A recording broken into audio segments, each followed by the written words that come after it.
La Guinée en route vers un troisième mandat d'Alpha Condé, majorité absolue pour le président guinéen selon les résultats préliminaires, mais quasiment complets. Publié par la CENI, à 82 ans, Alpha Condé aurait donc récolté plus de 2,4 millions de votes, soit le double de son opposant, Cellou Dalein Diallo.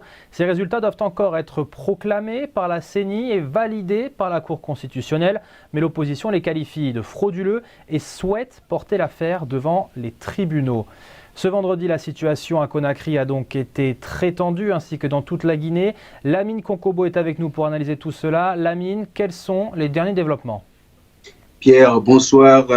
La situation en Guinée, à Conakry notamment, parler d'embrasement n'est pas une exagération pour décrire cette situation, plus particulièrement dans les quartiers favorables à l'opposition. Dans ces quartiers, on fait état de tirs à balles réelles, de courses-poursuites entre les manifestants et les forces de sécurité, de passage systématique à tabac. Et désormais, ce soir, par exemple, l'armée appelée en renfort à la police s'est déployée sur l'axe Le Prince, et cet axe relie le centre-ville de Conakry aux banlieues justement favorables à l'opposition. Eh bien, dans ce quartier, c'est le règne de la peur et de l'incertitude. Un jeune qui m'a écrit hier de Conakry me disait: Lamine, je vous dis qu'on nous a coupé l'électricité ici. On est dans le noir. On ne sait pas si demain on sera en vie.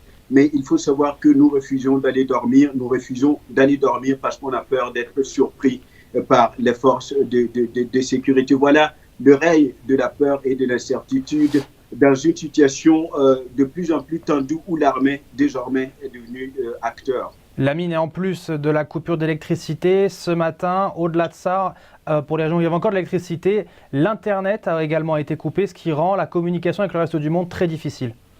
Oui, ma petite preuve, c'est que depuis le début de la situation, je recevais régulièrement des messages de l'intérieur de la Guinée.